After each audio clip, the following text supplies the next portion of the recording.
I can't. Well, I got a nasty scar that goes from here all the way back to here, so I'm kind of afraid to see what's under there. Shave it off. Yeah. Okay, so I don't. What was I going to say? Oh, so obviously I'll be respectful of the time of your time. So if you like need to go or anything like that, just let us know. Okay, yeah, no problem. And then I don't know if did you like take a gander or listen to any like. I did. I kind of like peeked through, listened to a couple of things, read the synopsises too. So yeah, it sounds like pretty free flowing, which is kind of what I'm used to doing a podcast. Like I've done a few of them. So oh, have you? Awesome. Yeah, I did one way back in the day on like sports performance. Did a couple on. I did one on surfing that kind of never made it out of the can. And then I did a few on like psychology and behavioral stuff. I did one with I got a buddy he's an MMA coach, but he's also a stand-up comedian, and he has a podcast. So I did his. Oh, really? Yeah. It's called the Critical and Thinking Podcast. So I did that like right after my first kid was born. So I usually tell him like, dude, you need to like stricken that from the record. Yeah. You're all like sleep deprived and delirious. Yeah. So no, and I did a one on I did 2 episodes of this behavioral health one about fatherhood and like impending fatherhood and how to deal with it. It's part of my niche that I work with is because it pairs well with anxiety and panic. I could only imagine. Yeah, that makes sense. Okay, well, cool. Thanks for checking it out. Yeah, definitely. I always just like throw it out there because sometimes it helps because sometimes people who've never, I didn't know you've been on a podcast before. Yeah.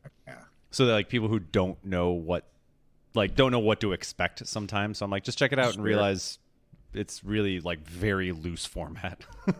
Yeah. Then that's no worries with me. I can remember I'm from Long Island. I can shoot it with anybody. Oh, and am I allowed to curse? Absolutely. 100%. Absolutely. Okay, because they will come out from time to time. You're totally fine. It's again, it's pretty much no rules.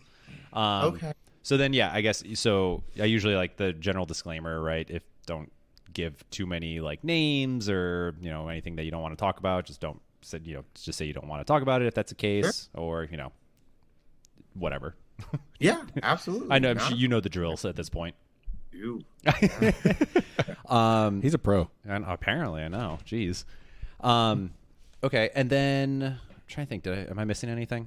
Am I forgetting anything? I don't think so. I mean, yeah, names, places, things not to say. Yeah, that's pretty much our only warning, I guess, that we give everybody else that comes on here. Yeah, no problem. Yeah, well, I'm bound to confidentiality anyway. So that's true. Yeah. It's easy for me to leave things out. You're well practiced in that part. Absolutely. I am terrible at that. We do the don't do names thing, and I'm the first one to throw names. Then we have to pause and then edit. I have to funny. This person rather than the name. Yeah. An individual. Yes. Alleged. Yeah. Allegedly. Alleged individual. I'm gonna have to start using that one. Alleged individual. You got to listen to the sports podcast. They do that a lot because they don't want slander or like defamation. Oh yeah, they'll like constantly they'll always say like allegedly like before they even go into the story, and they're like, remember, it's his words, not mine. Do not throw a bunch of things at me on Twitter. I don't want to hear it. Okay, fair. They're funny dudes. Now you just gave Eric. Oh, his name's Eric, by the way. I don't know if I said that. Oh, my name? Yeah, you did. Yeah. Okay. Yeah, now you just gave Eric a new buzzword to just attempt to forcefully throw into conversation. Absolutely. Oh, yeah. It offsets everything. My last word was zeitgeist, and I still haven't used it right. Oh, right on. Yeah. Okay, sweet. Oh, and then last bit is Lauren says hi. Oh, okay. I told her I was like Rob's going to be on the podcast tonight, and she's like, oh, that's awesome. Tell him I said hey. Very cool. So, that's it. Hey, I know, right? Small world. Okay, sweet. So then, yeah. So I know I messaged you a little bit. I don't know if actually I shared this with Eric because I'm sometimes bad about that. It's more fun that way. So like main thing, like one, I wanted to kind of shout you out a little bit because you're awesome. And then two, like the basis to what came up of this is like some of the clients that I work with are kind of, they're working through their own like their own mental health journey, if you will.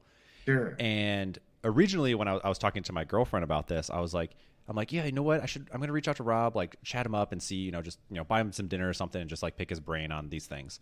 And then as we were talking, I was like, you know what? Actually, this might, if he's up for it, I'm like, this might be a good like kind of teaching moment for like, or learning moment for like coaches, trainers, or just people in like service to some degree. To kind of learn how to be able, maybe give some like tips on being able to like effectively communicate with like clients.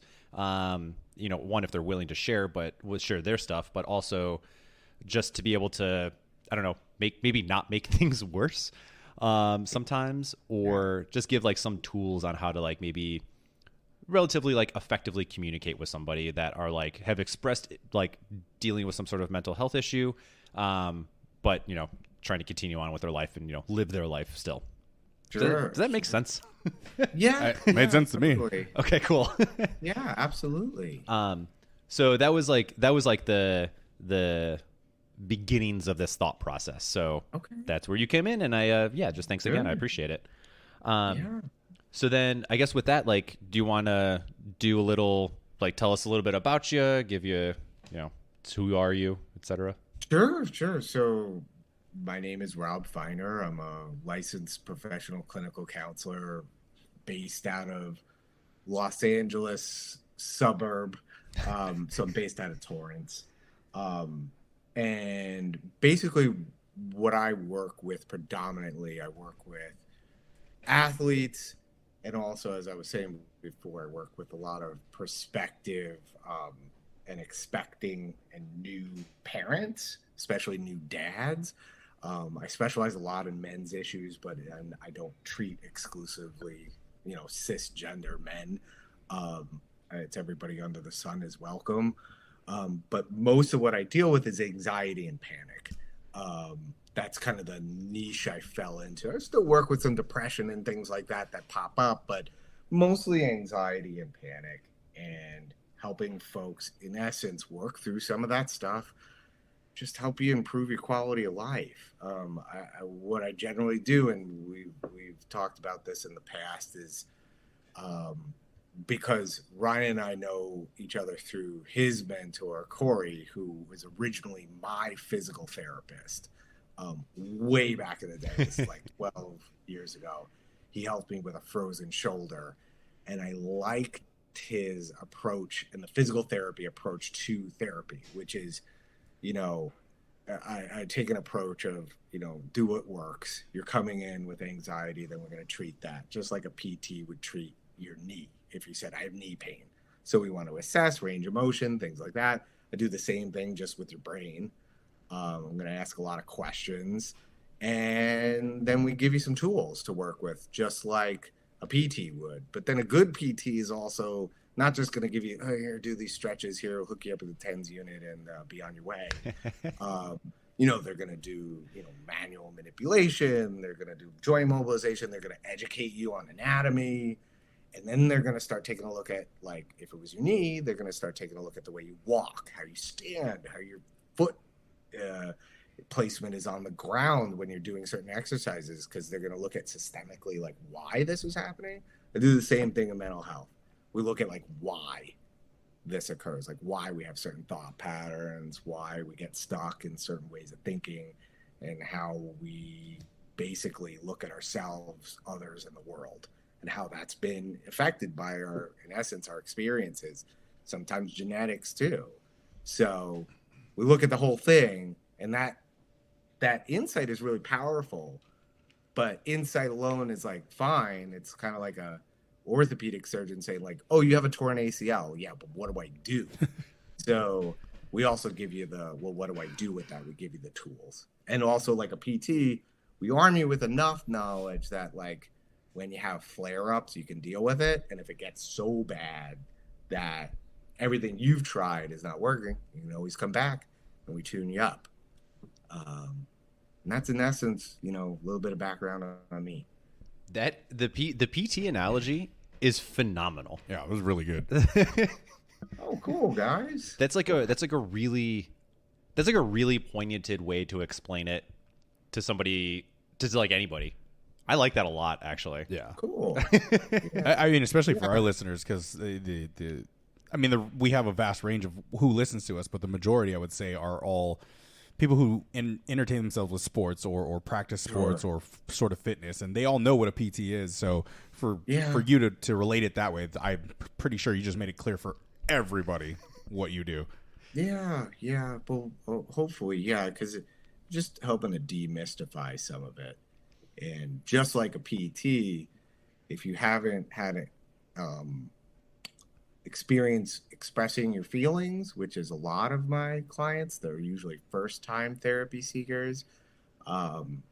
It's like if you were going like frozen shoulder, and Corey, I always remember, was like helping to cue your serratus, like cue that, and I it would be shaky whenever I'm trying anything like the serratus punches or anything like that. It's kind of like that with your feelings. It comes out really clumsy and really shaky and doesn't feel good, and you're sore and you have an emotional hangover sometimes, but it helps because when you're digging in, you're going to be chumming the waters. Some people say yeah, I started coming to see you, now everything's worse. And I said, yeah, it's probably going to get worse because now you're finally talking about your feelings.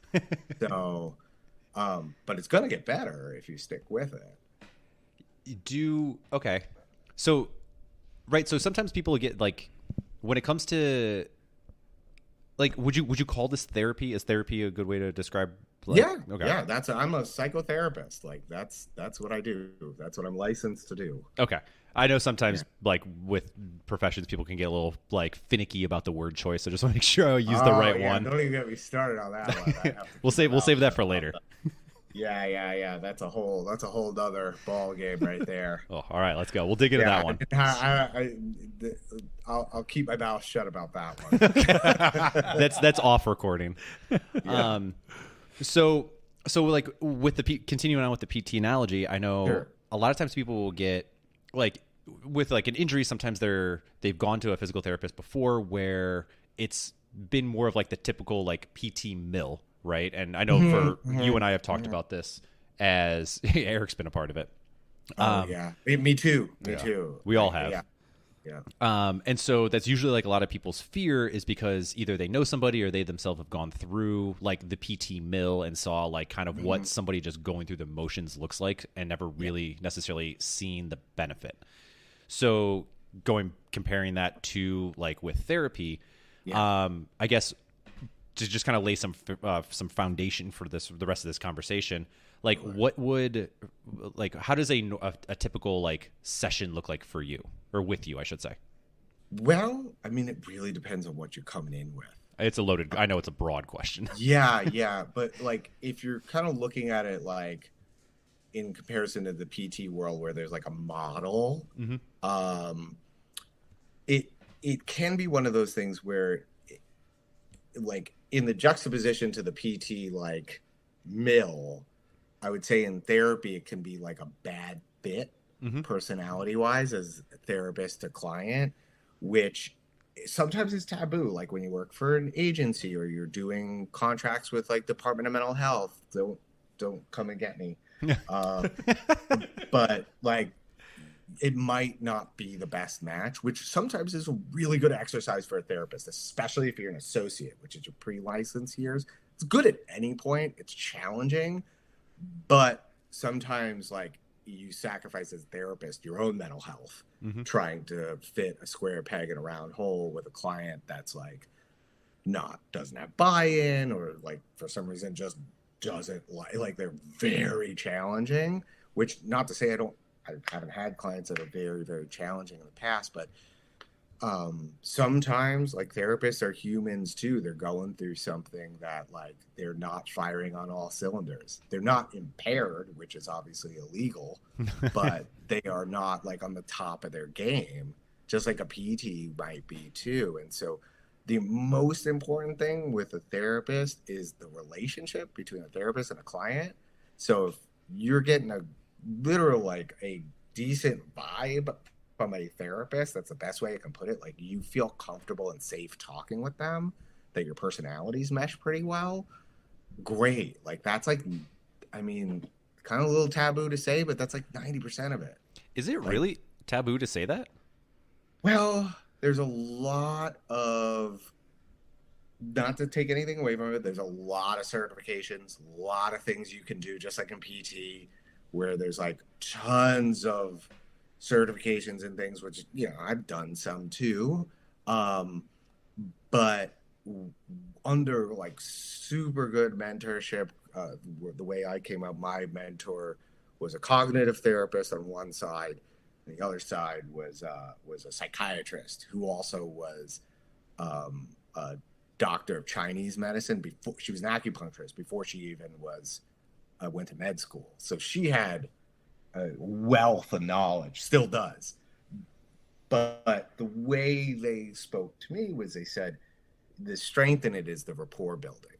Like if you like your therapist, you actually like them, you're going to have a teammate, or you're going to have someone else helping you look at this and what's going on with you that you trust and that you know has what we call unconditional positive regard, which means in essence we have your back. We're going to challenge you at times for sure. Like you may not like us at times, but in essence there's an underlying like we have your back here. Yeah. And we're trying to help you with what your goals are. Even if you walk out of a session and you're like, I hate this fucking guy. Fuck this guy. Yeah, like I've definitely, believe me, I've been called every name in the book. Of course. Like yeah. The reason why I'm like surprised at that being like somewhat taboo to say like the idea of whether or not like you and your therapist are like compatible is because like that's a thing that I talk about with like any trainers or coaches that I work with that do like more one stuff, because I'm like sometimes you guys just aren't good fits, and it's not that like it's not that they are a bad client or that you are a bad trainer. It's that just something somewhere is just not meshing, and sometimes it's better to just. It's like I was talking to a person not too long ago about like how I've fired clients before. And it was like amicable in the sense of like it wasn't something bad, but like I was like, hey, we don't seem to like meet on the same level. Like there's always like a odd tension in some way. Like I like the person or I like these people, and I was like, this is like at my old health club, where I'd be like, hey, you know what? I got somebody else that I think you would like a little bit more, and you'll just mesh with a little bit better. Phenomenal trainer. So you refer out. Yeah. Do you find that that's something that not you specifically, you globally of like from a therapy that is that something that's like an accepted practice, or is it kind of like? Well, it's interesting because it's all about benefit to the client. Like if the client isn't benefiting from therapy, it's unethical to keep them as your client. Okay, that makes sense. I mean, it's to benefit from treatment. Yeah, because you know it's like if the treatment's not beneficial, then you provide adequate referrals for them, because sometimes the level of care that someone would need is higher than what you can give them. Fair. You know, seeing me once a week is not going to be sufficient if you know there's severity in your pathology that necessitates you having, let's say, what we call an intensive outpatient program. So it's like basically in essence it's like your job is going to therapy. So you go to group, you have an individual, you might have a drug counselor also, you have a psychiatrist, you have a whole multimodal team helping you, which is sometimes the level of care folks need. And, you know, seeking me out if you need that care, that would be unethical for me to treat someone like that. So I have, you know, referrals in my back pocket that are always good fits. Interesting. For folks. Yeah. I mean, it makes sense. And I guess, absolutely. and I guess too, from like being with, one you have a I mean, compared to what I have just from like a paper standpoint, like yours is far significantly more rigorous than mine is, and also held to like I would argue a way higher standard of practice as well. So that makes sense from like an ethics standpoint to be like, you kind of have to do that. Yeah. Well, there's, and that's not like, I really, to really put it in perspective, like I failed the ACE test and I would fail it today. So, yeah, no, it's a matter of just learning stuff. I don't mean to sound like I'm coming from a super privileged place. I know what I sound like, but like, if you go through the program, like you can do it. Like it's something you can definitely learn. A lot of it, to be perfectly honest, is people's shit comes up in these programs. A lot of grad school programs, they make you go to therapy. It's like required that you go to therapy while you're in the programs because your shit is gonna come up, and you got to clean out your closet if you're gonna be a therapist. Interesting. Oh yeah, because there's something called countertransference, which is when your feelings come up, and in essence, you're triggered by a client, and your own stuff starts coming up, and you really got to be minding that, because your job is to be a therapist, not to be, having your own bullshit come up in a session. It's not to say that it doesn't, but you really have to be mindful. That's why you have peer consultation. You have all kinds of, you have mentorship. You have, sometimes people have groups with a supervisor that helps them sort out cases and manage some of that stuff. Plus you have your own therapist. Good therapist usually has their own therapist. Good trainers. Somebody once told me like they want to see the therapist, yeah, therapist, and work their way to the center, to like the Matrix. And I was like, the master therapist. I think it's more circular. Yeah. I don't think there's one person at the center. There's like there was. I mean, I'm not Neo, so they start with Rob, and then like a year later they get back to Rob. They're like, wait a minute, like, hold on. Yeah. It's funny that you say that. Like that's the same thing. Like trainers need trainers too. Like sometimes my clients are surprised that I work with somebody, and they're like, why? You know what to do. I was like, because I need help too. Yeah. Sometimes it's nice to just have somebody tell me what to do for a change. Yep. That's true. Yeah. Okay. So you've kind of gotten like your, how do I want to transition this? Feel free to hop in at any point in time. No, I was gonna, coming back to it, I was gonna say like I really appreciate you're able to acknowledge when you can and when you cannot keep a client, and you're willing to refer them out to someone else.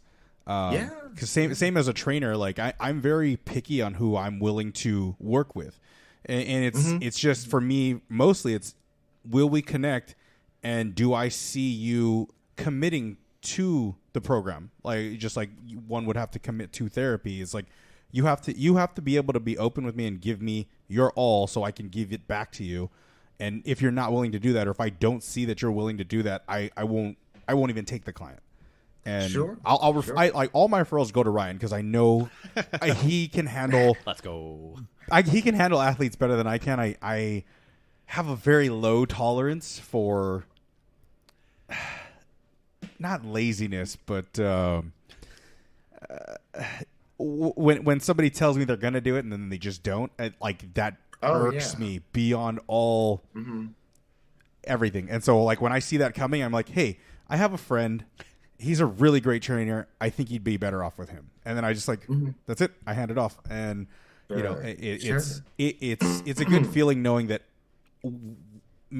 myself and that client are not going to be butting heads, and they're going to be getting the better training with a better coach who can fulfill what they need specifically.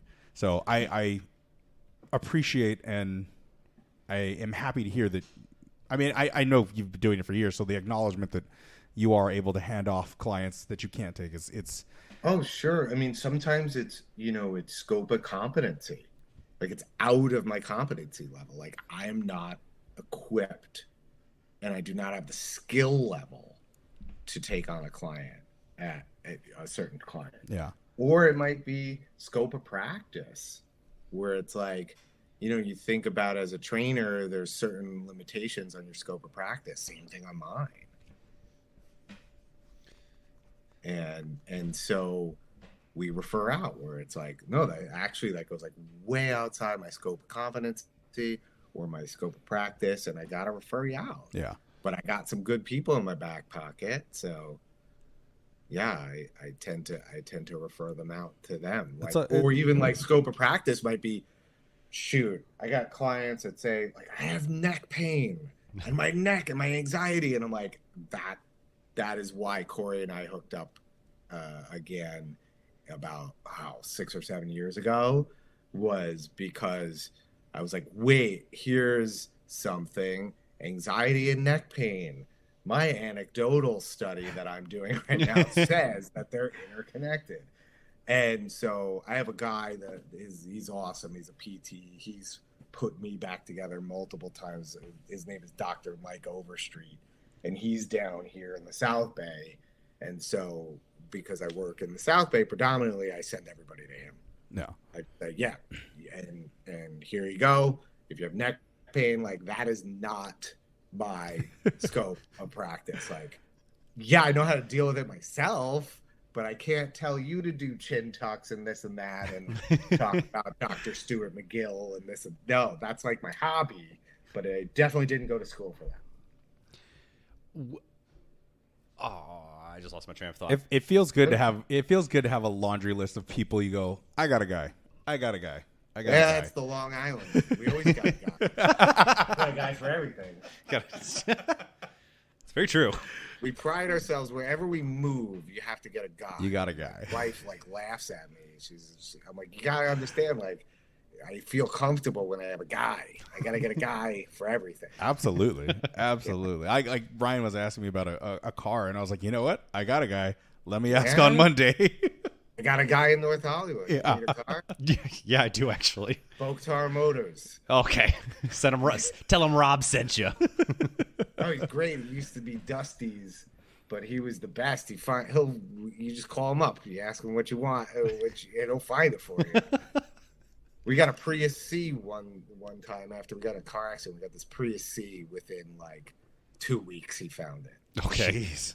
Yeah. That's a guy. That is the guy. Yeah. And he was like, you know, do you guys what about a regular Prius? And my wife was like, no, I really want the Prius C. So, hey, could you find the Prius? Found it like that. And that was that. Okay. Good to note. Yeah. I'm going to have to. Yeah, I'll send you his info. Yeah, please. Yeah. I got into an accident not too long ago, and it's all good. I'm good. No issues. Well, my car is issue, but it appears that my car is going to get totaled. So now I'm just like, all right, on the hunt. Gonna buy a car. That is a very annoying thing. I'm sorry. Thank you. I appreciate it. Yeah. Man, I had a point or something to like. Oh man, what were you talking about? We were talking about referrals, scope of practice, competency. So a phrase sometimes that I hear, and you may have heard this before, is people will talk about like their training or going to the gym as like therapy. Mm-hmm. And somebody that I was talking to today was like that. They were just like, this irks the shit out of me. Like I hate when people say this. Like I don't know why it bugs me so much. And I think partially because they themselves are also like they go to therapy and they know, or they have gone and they understand like what therapy is and like the benefits of like actual therapy comes to. Yeah. And so I'm curious, like from your perspective, when people kind of throw the term therapy loosely around like that, like what are your like thoughts on stuff like that? As maybe more so as it pertains to like the gym or exercise and stuff. I mean, I don't really bad no. I don't like if it works, it works. And I mean, my everything has its different benefit for your mental health. So if you want to call it therapy, like I don't give a shit. Like, you know, I come from I don't know if I mentioned this in the beginning, but I'll just gloss over it really quick. Like my background on like why I became a therapist was I liked helping people, but that initially came from I used to teach. At first, I was teaching like Japanese jiu-jitsu. Like I came from a martial arts background, and I quickly found out like remember no places, no names. So I quickly found out that didn't work when I went to UMass. And this is back when it was not like this is in the 90s when before it was like a smart school to go to where the engineering program took over. Yeah, you had like Jimmy, Bobby, Tommy all coming out from Saudi and Dorchester for the weekend and sleeping on your couch from Thursday to Monday. And either Bobby, Tommy, or Jimmy decided that he wanted to make me his next victim at a party. And I was like, oh shit, this is like, this whole thing I've been doing for like 4 years doesn't work. So long story short, one of the first MMA gyms on the East Coast was in Amherst. It's been in operation since the day after UFC 1. Oh, wow. Yeah, I'll name places and people here. It was called the Amherst Athletic Club, and a guy named Larry Kelly and Carrick Jenis owned that club. And Carrick started a website initially called submissionfighting.com, and then it went to mixedmartialarts.com, then MMA TV, then back to mixedmartialarts.com. But he had a forum on there, and it's called The Underground. I think they just got I talked to him recently. They got bought out by like Sports Illustrated. He's like, oh wow. Shit. He's made his money. I'm very dope. proud of him. He's put in his time with this, and I found their gym, and this was like I'll send you a picture of what it looked. The second iteration, there's body-sized holes in like drywall. And if you've ever heard of Roxanne Madafri, she's like in the foreground. She was one of my training partners way back. Oh wow! But yeah, I started training there, and that was the kind of place where they like, we're happy you're there, but we're going to beat the shit out of you. And if you decide to come back, maybe we'll start showing you something. And you're not an athlete. And so he didn't charge anybody for training.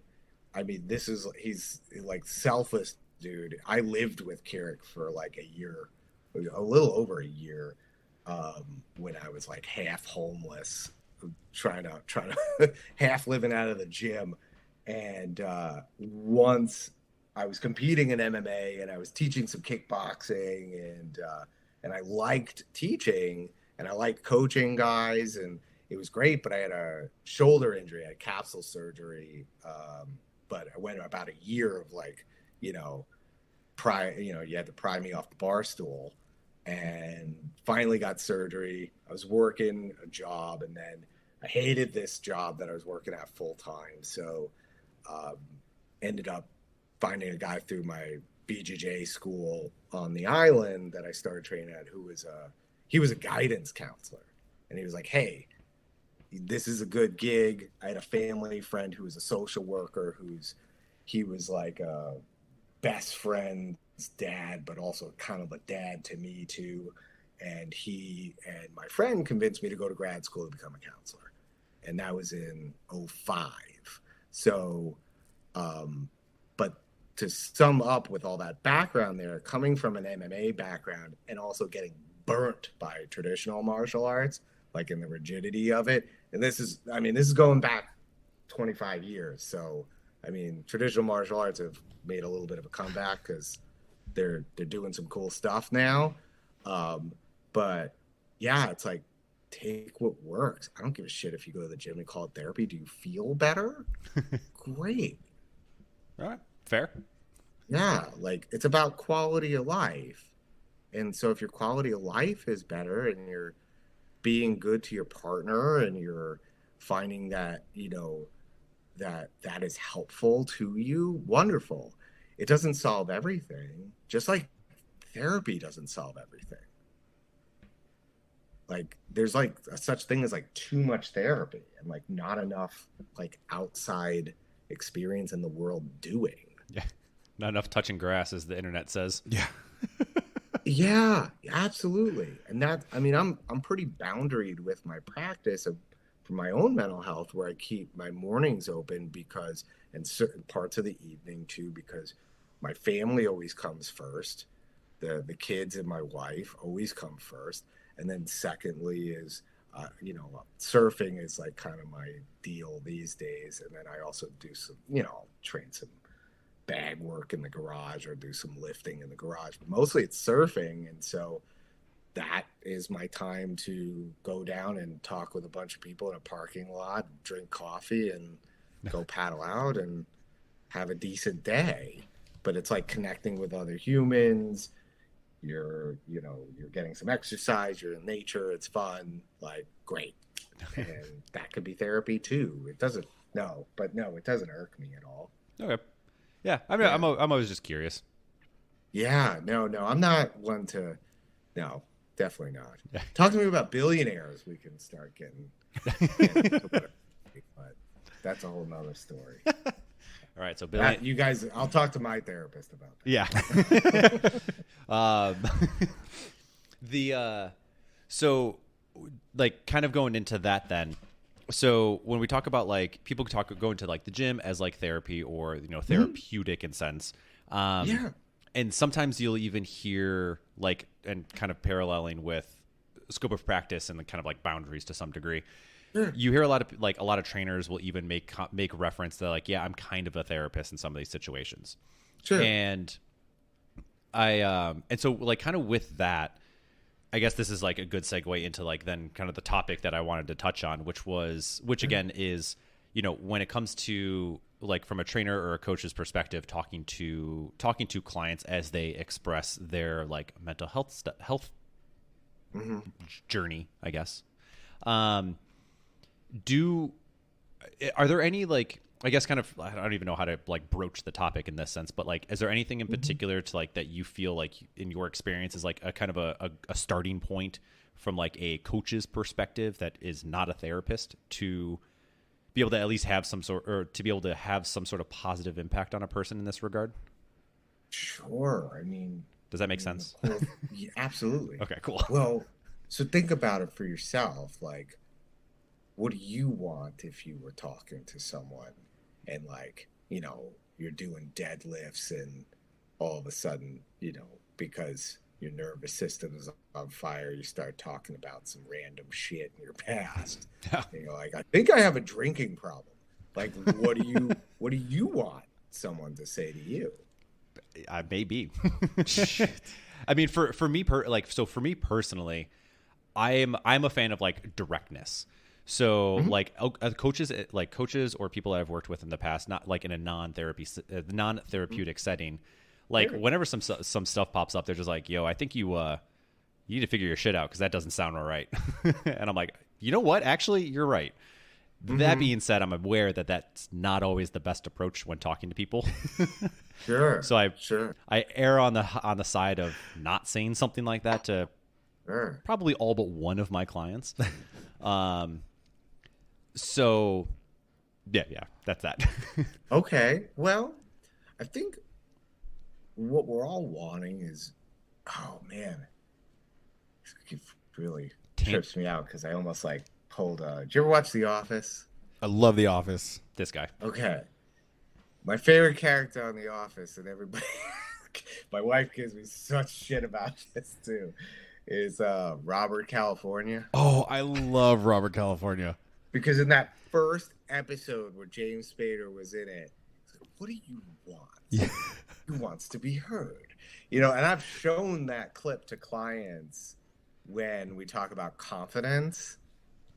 And I'm like, I preface it like, this dude is a scumbag. Like, he is terrible. And if you've seen the show, you already know this. But what I talk about is like, but he's also brilliant salesman, like brilliant. And what it is people want to be heard. Why did we choose the real estate agent that we chose when we were looking to buy a house? Trust me, we're not rolling in the dough. I don't live in Torrance, and we bought a few years back. We live Torrance adjacent. But what I will say is that like we like the rapport. Like we felt really heard. Like he got us. And Nick Williams, wonderful man. Shout out Nick. Nick Williams of Keller Williams, but no relation. But really good dude. Like he genuinely cared. And that was the thing. He met us where we were. Like he knew I'm like a pretty goofy dude. Like I got really random sense of humor. And I texted him like, is it a GIF or a GIF or something like that? I think where I said, "Oh, my daughter's up. She just woke up," and I texted him like a GIF of the Undertaker like sitting up in the ring because we were talking about pro wrestling, and then he texted me back this Hulk Hogan playing like, and I was like, "Oh, this guy gets me." You're like, all right, he gets me. Okay, I'm seen, and that's what it is. You want someone to meet you where you're at, and that takes a lot of compassion. Because I work with a lot of clients on self-compassion. Because before you're an athlete, you're a human being. And your athleticism, just like if you're an actor, model, singer, football player, you're a commodity until you're not. Mm-hmm. And so your athleticism is always going to be on the decline. You're always going to be getting hurt. You're going to have to adjust things as you get older. There's no staving off aging. I don't care how much TRT or Mind Bloom or whatever shit you're using these days. You're going to get older. You're going to forget. You're going to get, your weight is going to fluctuate. There's going to be all these things. And so it's about meeting someone with compassion and understanding of like, yeah, you're accepted no matter what. Like, I got your back no matter what. I'm your trainer. Like, I got you. You want to stop today? Cool. Like, I'm still here. You want to come back in when you're ready. You want to, whatever you want, we want to do what's best for you. And think about it. Like, if you got to hear that, like, unconditional regard for your benefit, how good that feels. And I mean, it's taken from Thai trainers in Thailand. Like, they're going to be hard nosed, but like how they spar there is egoless. Like, if they start, it starts accelerating. Like when the egos start getting involved and the fight mode comes on, they stop the sparring session because they got to save it for the ring because they're fighting like, 50 times that year. Yeah. And so I think it's the same thing goes with this. It's like you toss out the ego, you toss out the commodity. You're a human. You have a life. This is one part of it. But if you expand that, if you're going like, yeah, okay, like you're working on training so you can feel better and you can move better and you feel more comfortable in your body, awesome. Like, I think that tends to be really effective because then the other stuff can also take up part of your life too. Because you think about it, like, I'm sure you guys have worked with people who work like 80 hours a week at JPL or something, you know, because you're up in Pasadena, I'm down here, so I get the other aerospace folks. And it is one of those things like, okay, like we got to diversify or our mental health is going to suffer. So when you're meeting people where they're at, it is like, hey, like it's okay to take a break. Like the training's going to be here. The barbells aren't going anywhere. Absolutely. Yeah. Like, want to take a break? Like, you're feeling burnt out? Like, cool. You want to watch Netflix tonight? Like, awesome. Let's come back tomorrow. Get some rest. Talk to your therapist or your pastor or whoever you want to speak to that's like an objective voice for you. And then, if you want to come back, great. If you want to stop, like, cool too. So with like, it's funny that well, not funny. It's always refreshing to hear this stuff said again. The idea that like you're human first. There's a big CrossFit coach, Ben Bergeron. He's out of like CrossFit New England out on the East Coast. And so he had a book, he has a book that he wrote that it was called Chasing Excellence. And part of it was like about the story of one of the athletes that he was working with. But it was about the ultimate like pull away from that is that it's all about training somebody to be a good human first, which then effectively allows them to be a good athlete. And part of that is everything that you just said is like, you're going to eventually age out. You're probably going to get hurt, and you're not going to be able to do it anymore. Like, your life will change at some point in time where the identity of an athlete isn't really going to be there anymore. And so you have to essentially lay the foundation of the identity of who you are as a person first. Yeah. So I like, it's always refreshing to hear stuff like that, because I think that's a really important aspect. Because like, even like, I myself have struggled with that in the past after I hurt my shoulder when I was like effectively at the peak of my fitness, where I like was like, I'm going to the games, like I'm gonna go and compete at a higher level and make my moves, and then I rug pulled, Wile E. Coyote fell down like like the deepest hole possible, and I was like, who am I? What's happening? Devastating. That's exactly what happened to me. Yeah. But I also realized too, is really interesting. One takeaway I got from it was I was so burnt out. Yes. At that point, because you're training at that level, you're gonna be burnt out. You can't mentally. You just fucking hate it. And that's when I usually I work with a coach sometimes. We've been friends for a number of years now, but his name is Ian Harris, and he's an MMA coach in Mid-City. He's like, they actually got voted like in the top 10 MMA clubs in Los Angeles. So he's who I refer everybody to for MMA. He's my MMA guy, but he's the man. And he and I talk a lot about this, where it's like, he's got a great way of putting it, where there are guys or fighters who really like being in a fight, and they're like really game, and they'll go for it. But that is learned through experience. Usually, like, your childhood is not hunky dory if you're doing this anyway, but it's like less hunky dory if you're like really enjoying being in fights. Yeah. They're not very coachable. And so when they get hurt or whatever, they're just gonna power. Like, they're not ready to kind of tackle the emotional stuff. They're processing their emotions physically, which is like really necessary. That's when I was going about this whole thing about like too much therapy and like touch your feet to the grass type of thing. Yeah.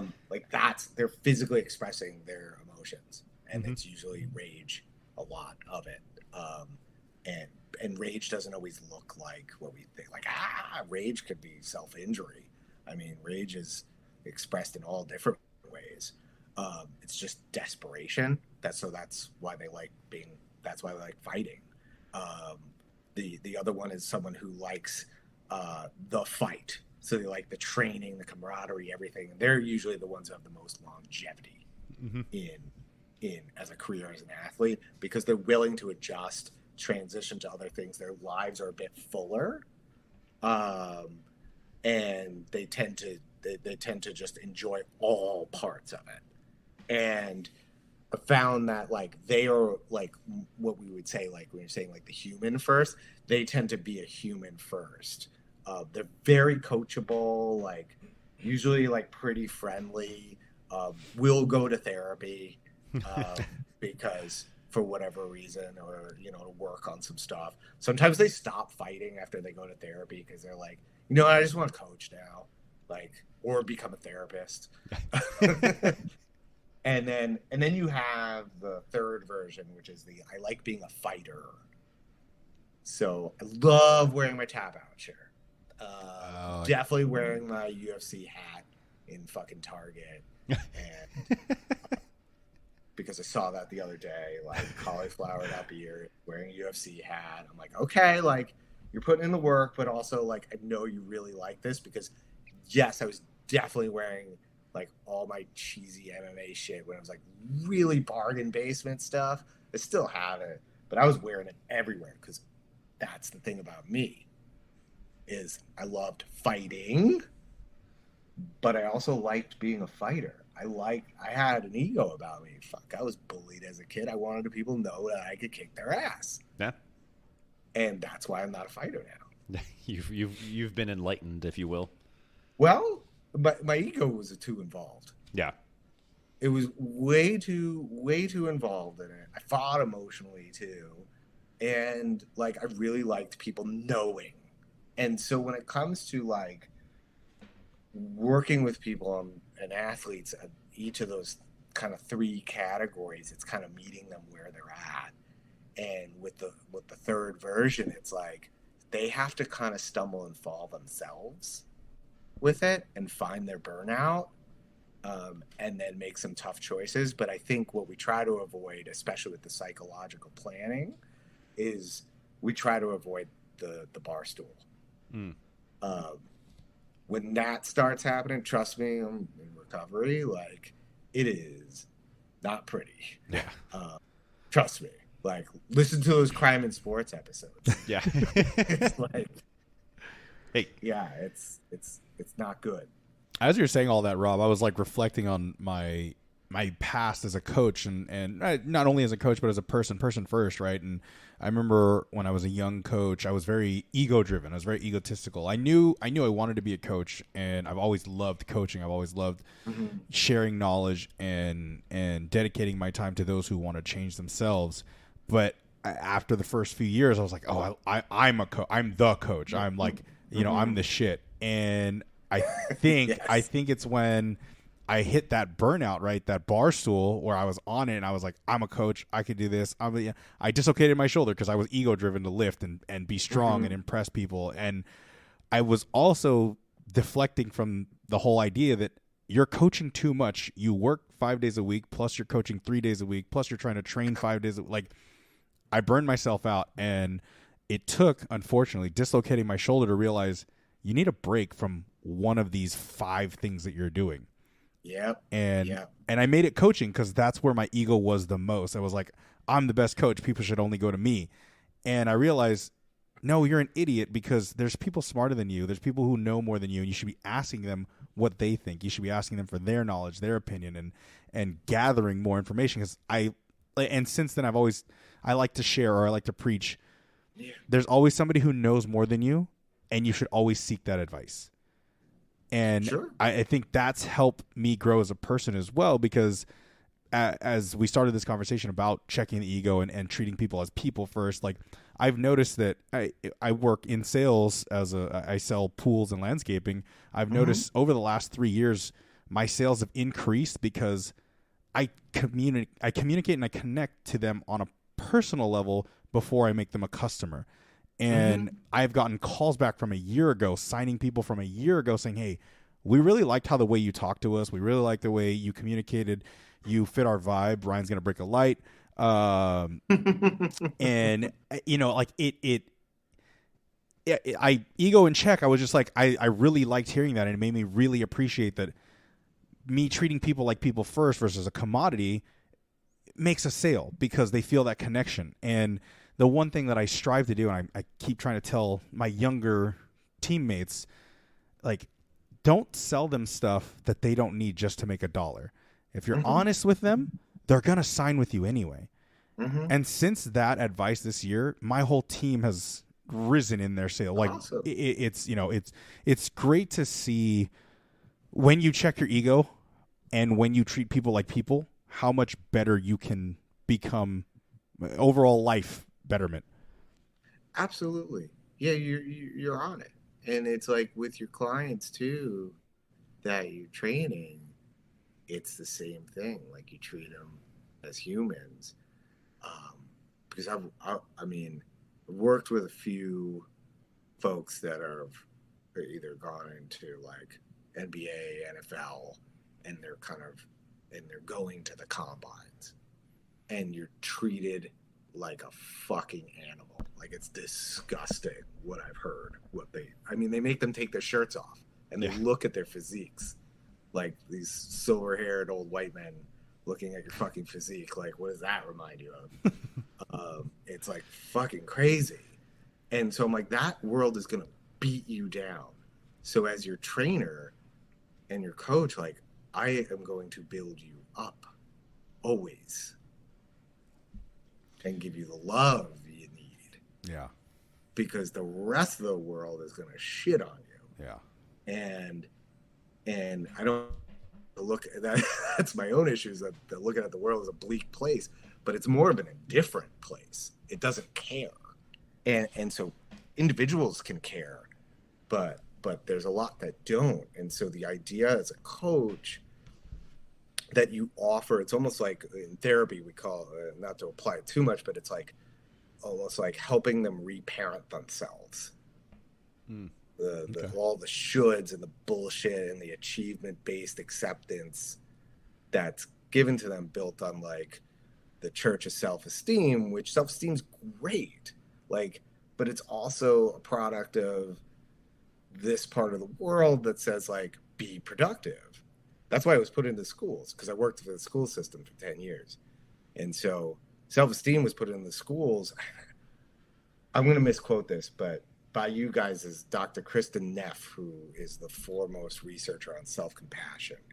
She's up in Pasadena. Check out any of her resources. The best book one of the best books I've ever read for therapy and for every person is called Self-Compassion, The Power of Being Kind to Yourself.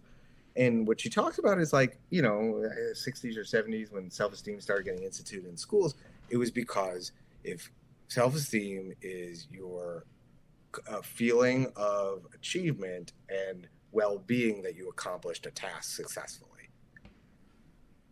There's a hole in that theory, which is, what if you don't? Now I have low self-esteem. I feel shitty. I did not achieve. That is the culture we come from. Like, we have to really acknowledge that. It's like, I grew up Jewish, so I'm going to say it right now. Yeah, definitely privy to like complaining and Jewish guilt. Like, that is part of, I am like 98% Ashkenazi Jewish and 2% Ethiopian. Thank you, 23andMe. Like, and so when we talk about it, it's like, we can't deny the culture we're from. We're from a culture of self-esteem, achievement, productivity, all this shit. Why do you think optimization culture is so big now? It's like, it always has been, but now we have like really sick and demented ways of delivering it to people on their phones every morning. So I'm going to get off my soapbox in a second, but let's go preach. What I will say is, like, when we're using self-compassion to offset some of that, which is the idea of like how you would speak to your like 2-year-old. I got a 2-year-old and a 4-year-old who are hopefully asleep right now. If you hear anything coming out like a weird daddy, I might have to leave. So all good. Or my better half will help us out here.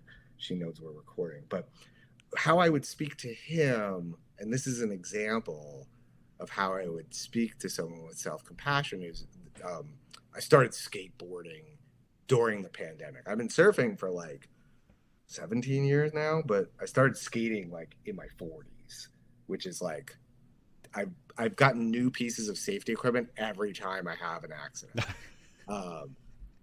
And like, now I have like the ass pads, knee pads, the helmet, the elbow, the wrist. I got it all. And I started skating bowls, but I can't drop in. But I use a carver so I can kind of get myself some more momentum, and then I can get up like a few feet, but definitely not. No airs are in my future. Believe me. It's fair. And there was one day where I like really wanted to drop in at the bowl. And I'm driving in a skate park, and I catch myself like getting anxious in the car. And a lot of therapy, you start learning some awareness of like your emotional state, like a lot of mindfulness of like, where is this coming from? You're learning about yourself just like you would as learning about your body. So I'm like, oh, I'm anxious. Like, okay. So that's part of self-compassion, like validating your emotions, stating it. And it's like, okay, well, I'm going to take the self-esteem route. Like, dude, you're a good skater. Like, you're doing it a while. Like, you've been surfing. You could totally do it. No, that's not working. Excuse the language here, but I do come from a product of the 90s. There is like the, come on, fucking pussy. You can do it. Like, that's definitely not working for me as like a 40-year-old father of 2 and married to a psychologist. And like, no, like, definitely not working for me. So that doesn't work. The criticism doesn't work. The self-esteem doesn't work. Okay, let's try the compassion. Like, what would I say to my son? Okay, dude, like, you're pretty anxious right now. That's understandable. Like, anybody would be anxious if like they're in your position. Common humanity. oh yeah, other people would be. Yeah, they would be. So like, dude, if you want to go home and like not go to the skate park today and just like watch another episode of Better Call Saul and like eat some Raisin Bran and get ready for your first client, like, okay, like that's cool if that's what you want to do. You go to the skate park and like not drop in and just practice. Oh, okay. And all of a sudden it was like, oh, yeah, I have options. And like, no matter what, like, I like me. And it sounds really hokey, right? It's like, that's so counterintuitive to everything we've ever learned. But you have a physical response to something like that. It's almost like someone hugging you and being like, it's okay. And that's pretty powerful. And I went to the skate park and I dropped in like twice, and my friends showed up, and then I got really excited because I'm obviously talk a lot. I'm like a, bit of a chatty Cathy. And so I'm chatting with him, and I drop in and I fucking drop down a flat pancake my ass. Just hit the flat. Yeah, I like definitely went to Beach City's Orthopedics. Dr. Giorgio, he's amazing. Did not break my tailbone, thank God. But that's why I wear the ass pad now. Because it really hurt. Awesome. And I was really happy I was wearing a helmet. And then it was the same thing. Like, I was like, dude, I'm done. And he was like, mind if I go a couple more times? You go a couple more times, I'm done, dude. I am done. I'm going to watch. Yeah. So so self-compassion, right? You can kind of not necessarily talk your way, well, I guess some degree talk your way through different things. So, right, you kind of went the like, hype yourself up, be like, do it, you pussy. You notice that like that didn't work. You, tried to like relate to like common humanity and like, and realize like, okay, that was a little bit of a better help, right? And exactly like Ken, you said, like that seems to go almost counterintuitive to a little bit of what society tells us whenever we talk about like productivity and just being able to be successful, and like that's what builds like us as a person and our self-esteem and our character. So where like when it comes to like something that you want to do, something you're trying to do, or if you're working with somebody, again, going to bring back like coaching stuff, you're talking to somebody where you know that this is what they want, they've expressed this something that they want, but maybe today isn't quite the day. Where do you feel is like a line of like an appropriate level of push to be like, even though you might not want to do this today, and we can modify or we can change, but you're going to benefit from being here.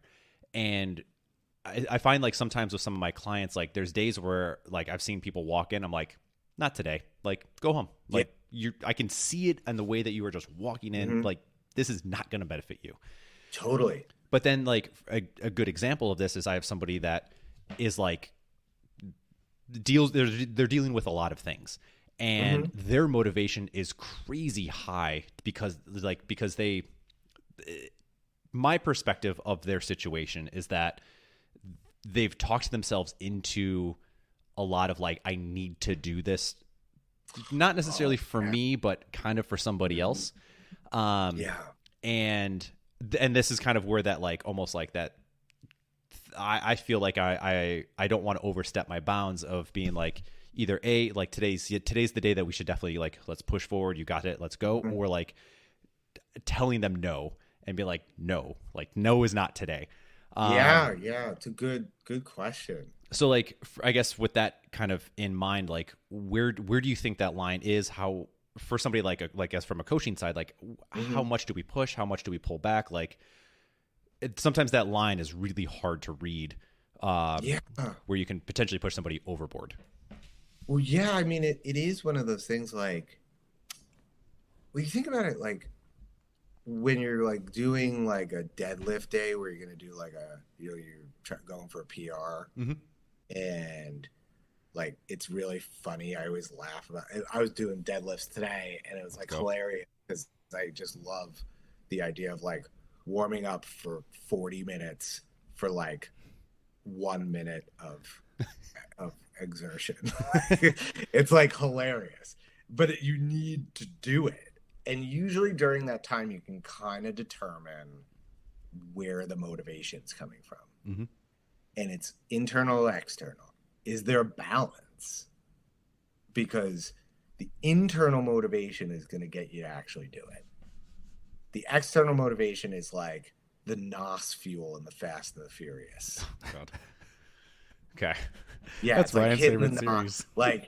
Like you could if you wanted me to I'm walking around with like a hernia and all this stuff, but if you wanted me to deadlift like a PR and you said, here's an insight to my psyche. You said a certain name, mm-hmm. and I was like, fuck you. Boom, it's up. But that's because that's me, and I could do that one time. That's it. It's a non-reusable form of energy. Gotcha. And then there's the name was Jeff Bezos. Okay. Now you got to go hit a PR. We froze. Oh, did we? Uh-oh. Oh, no. No.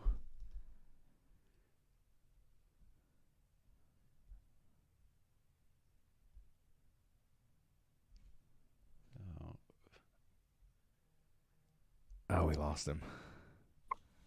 Oh, he's back. I'm so sorry. There he is. I don't know what happened there. It's all good. It was. I think it was Amazon cutting me off. Yeah. I heard what the name was. Well, I mean, we're using Google, so I don't know what happened here. Okay. Yeah, but the name was Jeff Bezos, but no, I think it's more Elon Musk now. But anyway, cooler rocket. Back to them. Yeah. Cool. One's a big dick. The other one is at least looks like a rocket. The other one's Elon Musk.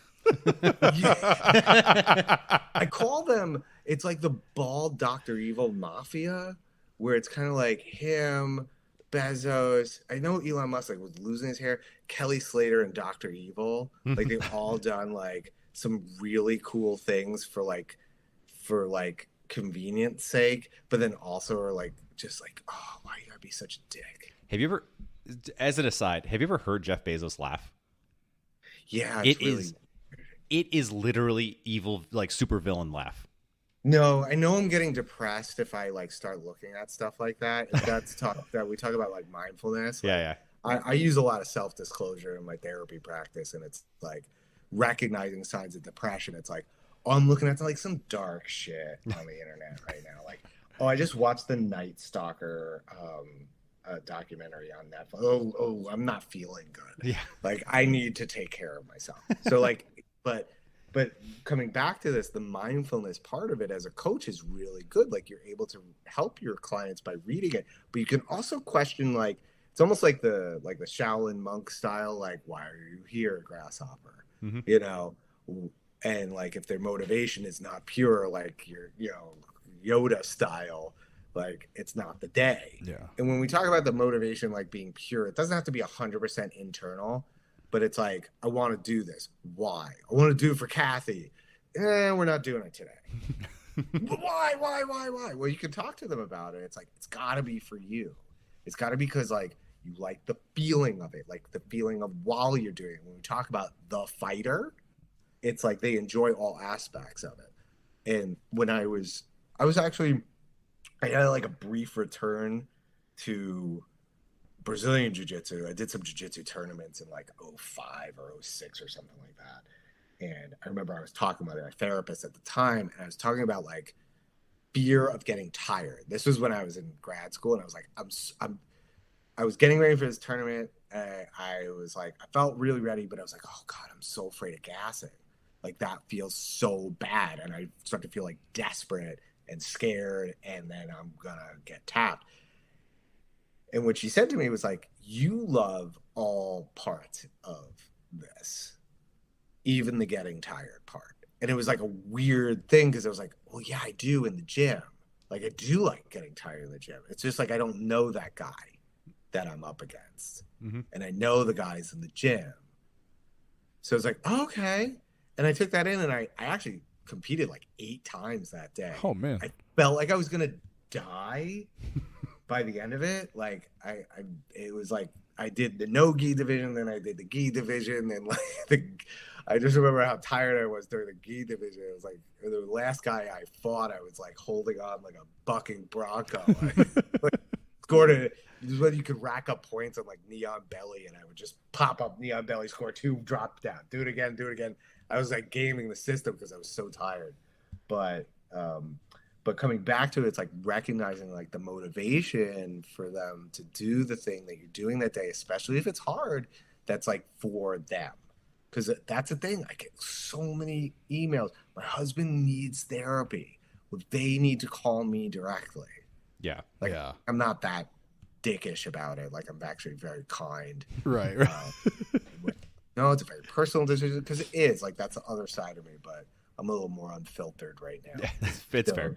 And it's what is it? 8 o'clock 8 o'clock at night. So yeah, I'm off the clock. So, but it is one of those things where we say to ourselves, like, okay, like, is your motivation? Is this for you, or is your girlfriend telling you need therapy, or some guy you dated like saying like you need help, and it's like. Like, but do you want it? Like, do you have capacity for change today? Because if you don't, it's okay. Like, today's not the day. So, being like that, I guess from like in my situation, I'm an external factor in this, right? And sometimes I feel like that's actually a little bit of a benefit because even though my biases are going to be towards the person that's directly in front of me for X amount of reasons, I don't know the other people that people talk about. And so like there's like a cathartic moment for like some of my clients who like they're bitching about their spouse, their wife or whatever. And I'm like, I'm probably never going to meet them. So like, do whatever you say. I don't either. Yeah. Like say whatever you're going to say. Like, cool. But like, there's certain instances where I've noted, like, again, I'm not a therapist. I'm willing to admit that very freely. But oftentimes, like, there's moments where I feel like I'm recognizing because I'm not within like their like bubble that I'm like, everything you're saying is not good. Like what my perception of not good for you is, or like the way that you're saying something one way, but kind of like the words that you're choosing tell me a different story. And like, I struggle sometimes when it comes to like, where do I lie? Like, not literally make a lie, but like, where do I lie in either pushing the subject or pulling back from it and just being like, this is like, I'm going to let you vent and do your thing, even though this might not be a productive moment for you. So from like coaches, and I'm sure you've been in a situation like that where somebody is like talking to you and you're like, oh, well, you're saying some things that I don't know. Or they might even turn to me and be like, what do you think about this? And I'm like, I don't know that I should be giving you an answer. Yeah. Well, yeah. And it's a beautiful thing. It's out of your scope. Yeah. You should definitely talk with someone. Like, hey, I'm kind of full right now, but I'll give you a few names. Yeah. Do. And it's like, dude, you got some stuff you got to sort out. Remember, I'm the guy helping you with the physical stuff. And like my friend who's a PT, like they talk to him all the time, and they, I think they do a bit of learning how to actively listen and things like that in PT school. And they work with it, but at times he's just like, hey, you're dealing with like a lot right now. I got a guy, he's local, he does video. I think you might be a good fit with him, and that you can work on it. It's more about, when we were talking about like level of care, it is one of those things like, oh, you need like a more broad level of care right now. Like, I'm here for you, man. Like, this sucks. Like, I reference like Parks and Rec when like Chris Traeger was like trying to cheer up Anne all day, and they were just like, hey, you just gotta say like, this sucks. And that's part of it. Like, that really sucks, man. Like, I feel for you. Like, are you into lifting this weight today? Like, if you're not, like, that's okay.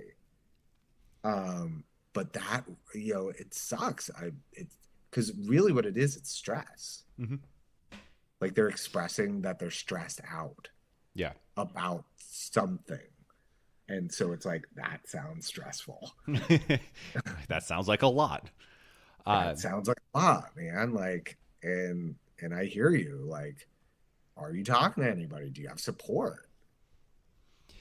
So in it, I guess from your professional view, then, like, if somebody is trying to broach a topic that either you, like a coach, doesn't feel comfortable talking about, or honestly probably shouldn't be talking about, or giving advice to, other than, like, do you have any like recommendations or thoughts on like what somebody can say in that situation from like the coach's sense? Yeah.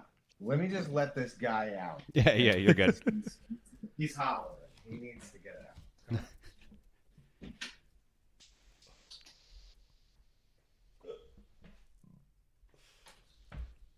You good? Oh yeah. You can always keep that in if you need to. Oh, I'll go through and edit this later. Well, yeah, because think about it. It's like, that's boundaries. Those are boundaries. And understanding your own boundaries with things is, I work with this awesome dietitian, and he said, boundaries are loving myself so I can love you. Wow. And I absolutely think that is like such a great summary of that, where it's like, hey, like, I actually can't go there with you. Okay. And when you're talking with someone, it's like, hey, this sounds super stressful, and just like you were coming to me to help you with your physical health, like, it sounds like you would benefit from helping with your mental health too. And that's not a knock. It's actually like, and this is the big thing, that is taking accountability as an adult. You're stepping up and taking care of your shit. This is what it is. Like, if you, and this is another thing, it's going to sound a little bit, I go with like a lot of clinical evidence, and it's like, let's say you're on a bipolar spectrum, and the clinical evidence is that if you take your mood stabilizer, whatever your psychiatrist is prescribing you, you will find that it is clinically effective with talk therapy. If you stop taking your mood stabilizer, and this is the thing, I'm very empathetic to this stuff. Like, it is such a personal decision. It is scary as shit to learn about your own mental health. It is like, it can be really upheaving a lot of things in your life. But also, as an adult, part of being an adult is stepping up and handling your shit. And part of it is handling your mental health.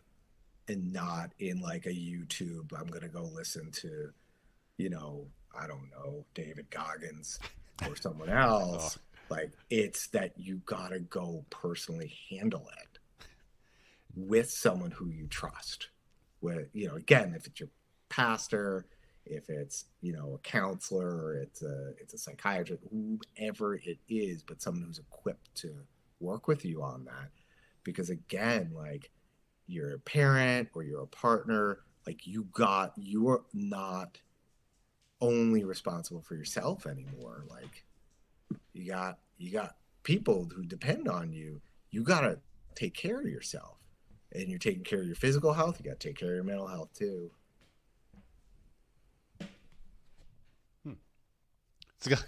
I love this stuff because it's so heady, and more metaphorically and literally.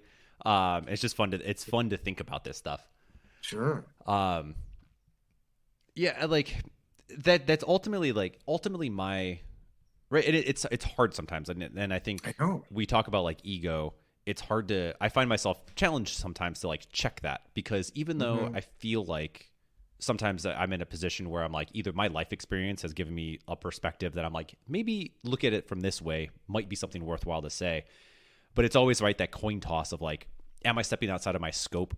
Am I stepping outside of my scope because they're looking for somebody for that like therapeutic-esque effect, or like the boundary of like kind of like the friend / coach trainer, if you will. Yeah, because as a coach, like, you can be their friends, right? Yeah, you totally can. So you can talk to them as a friend. Yeah, and And that's always like, though in my experience, I always kind of caution that one where because I've had experiences in the past with clients of mine where it's crossed into a boundary of like friendship where I'm like, this isn't like we need to do one or the other. And I tend to ultimatum it a lot. Where I'm like, I can't take your money anymore. Like, we need to just be friends and do this stuff or like hang out. And so for me, I tend to be like, we're not friends. Like, I'm friendly, but like, I'm here to help you. But like, it's weird to say that. No, yeah. Like, it's funny to hear that out loud. But like there's a lot of people at like the gym who don't know a lot about me, and they're probably not going to. But I'm like, I'm super friendly with you. I will be open with you. I'm here to help you. All of these jazz, but like, we're not friends. So you think about it. It's like how you handle those situations is similar to the way you would handle the one you're describing, because as a therapist, like that is like legally and ethically a big no-no. There is no dual relationships. You reached out to me. Yeah, that's true. No, I got a guy. Yeah. What he's referencing is I hit him up and I was like, hey, I got a question about some therapy stuff. And he was like, not with me, but let's go somewhere else. Or like, here's somebody. Yeah. And I even responded to that. I was like, hey, you know what? Actually, I didn't even think about that, but I appreciate the fact that you were like cognizant enough to say, we have too much of a like outside relationship that it wouldn't be right. Yeah. Cause and that's the thing. You can have those boundaries. You're allowed to. I was joking about that with guys and the women I surf with today, where they're like, yeah, you should just be everybody. You get clients down here. I was like, no. I love my clients, but this is my space. Like, this is my place. Undisclosed location in the middle of a very large city, but it's still my place. At my time. And you know, having 2 kids and having a healthy marriage and having a full psychotherapy practice, like there is a place I go that no one can find me in the middle of plain sight, and it is very okay with me. Absolutely. You need that, and you need that as a coach too. Like, you need places that you can go where you can just let your hair down and just go like, I can be unfiltered, I can be candid, like it can just be there, because that's your self-care. Because as someone who is taking and helping others through the day, that takes a toll on you. And so you need to take care of yourself during that time. And sometimes it's like nothing to do with the gym. It's like a glass blowing class I'm using it. I don't smoke weed. Like, it never worked for me. I always joke that I tried for like 10 years. But no, and so that's the thing. It's like, with that, it's like, I was like, I want to learn how to like blow glass, because I got really into Chihuly, the artist. I thought that was like so cool seeing that in Seattle. And so, let me do that. That has nothing to do with therapy. It's true. Like, nothing to do with therapy. And like, don't get me wrong, like, I love what I do for a living, and I'm interested in it, passionate about it. It's super cool. But I need something that has nothing to do with that.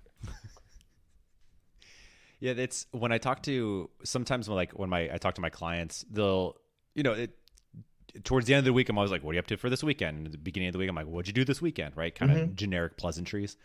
And every so often someone will be like, what did you do this weekend? And it's always funny when they're like, and I'm usually like, so for me, like, I got a busy schedule Monday through Friday. Saturdays are kind of like where it eases off, and Sundays are just off days for me.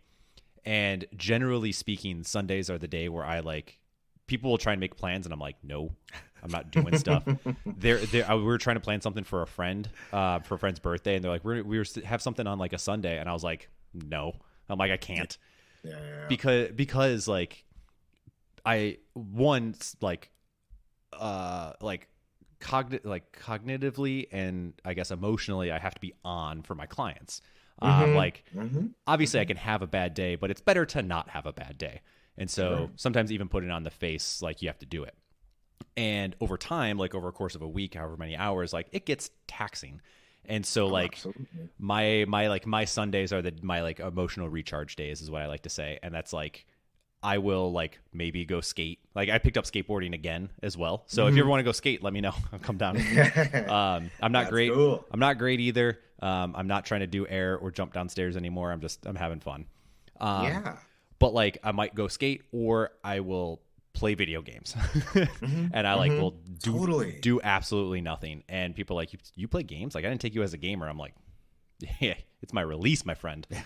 Yeah. Even better that you don't know that. Yeah. Mine's golf.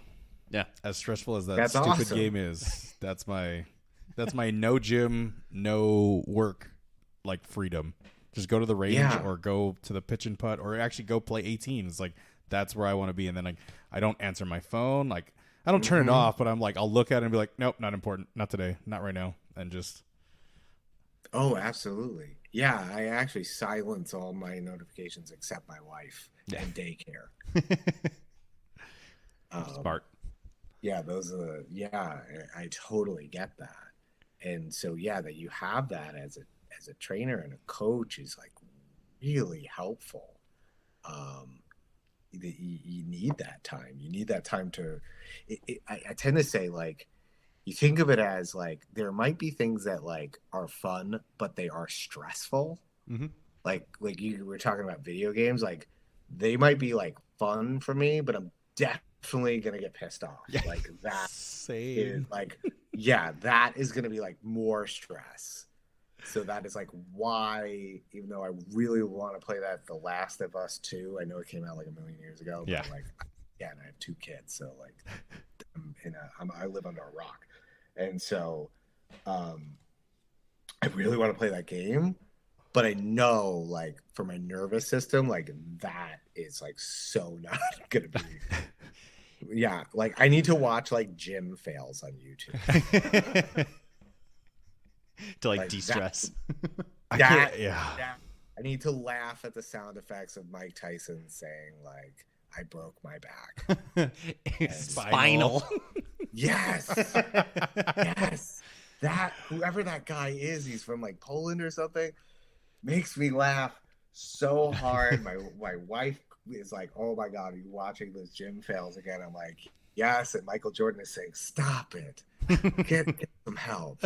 And it just cracks me. It hits me in like a weird, like 90s really off-color humor way. It's so dumb, but it's like those are those like random things that just will tickle me. My girlfriend will come in because I'll be just chuckling to myself, and usually it's me also then sending it to him. And she's like, "What are you laughing at?" And I'll show her, and she's like, "What? Why is this funny?" I was like, "Don't worry about it."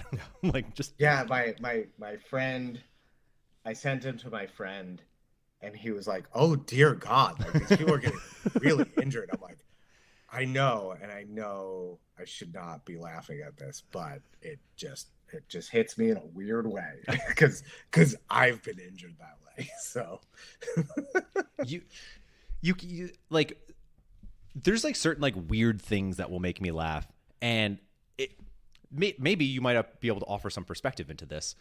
Like, I've always kind of held the belief that like humor is so wildly subjective of like what can make somebody laugh, and who knows why that one thing will like tickle somebody pink. And I don't remember where I'm going with this. Okay. So never mind. Hey, it's all right. Well, humor is actually like really helpful as a coping mechanism too. Sometimes it's overused. And like, you guys are working with a lot of athletes, like athletic pursuits tend to be a coping mechanism for something. But sometimes it gets to a point where it becomes like a compulsion, where like in essence the one thing that was supposed to be relieving stress now creates stress and more stress and becomes ritualistic to a point where now you're stressed out about that. And so like working with clients, we tend to say like, okay, this is more of like a stress problem. you have certain responses when it comes to your stress. This isn't everybody. It's not a one size fit all, but some folks err on like when they get overwhelmed with stress, they get super anxious, and other people get depressed. Mm-hmm. And it's not to say like there's not a million things in between, but sometimes it's a helpful way to like clinically picture it. And it helps clients to like understand like what adds to their stress and what takes away from their stress. Like we were talking about the gym fails thing, like that, and giggling to myself, like Mike Tyson saying I broke my back, that makes me laugh and I feel better, and I giggle to my wife and she's like, oh my God, like, are you watching that again? And I'm like, yeah, it's a new one this week. I have to watch the new one, obviously. And it's funny, and it's funny even talking about it, because it's just when you get in that silly mode, it's very helpful for your mental health. There's even a technique in acceptance and commitment therapy called the silly voice. And what? Well, it can be something that's like really bothering you, and it's like a third or fourth wave cognitive therapy. So you're really like looking at the thought processes behind things, and so you have a thought like verbatim that you're saying like, I'm going to be late for work and they're going to fire me, and then you start saying it like a silly voice.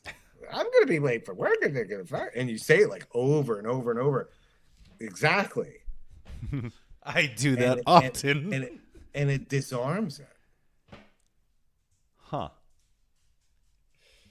Oh God, the psyche is so wild. I do that often.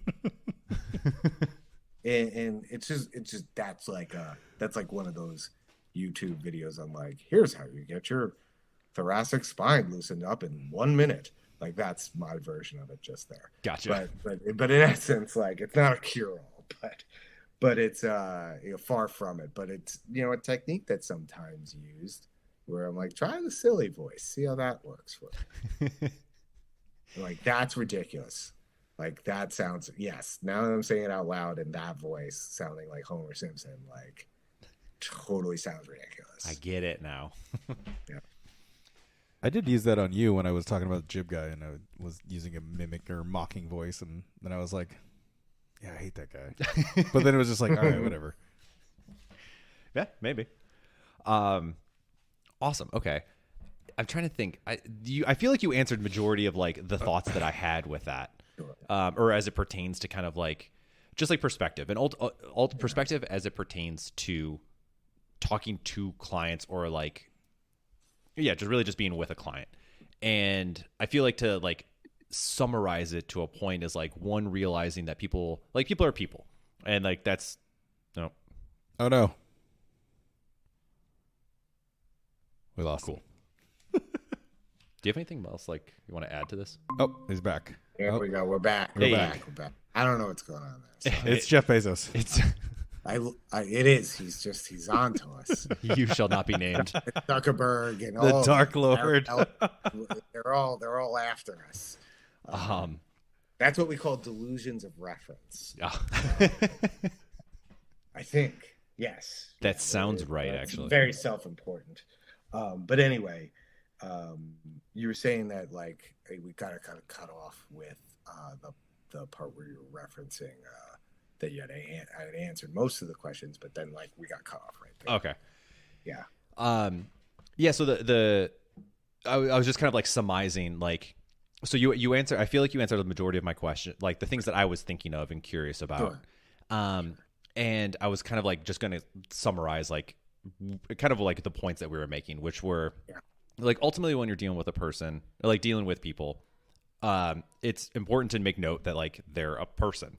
And so kind of like what you said in the very beginning, like being heard and we're just being recognized for you is like kind of a foundational aspect to like, just helping in some capacity. Yeah. And not even like from an advice standpoint.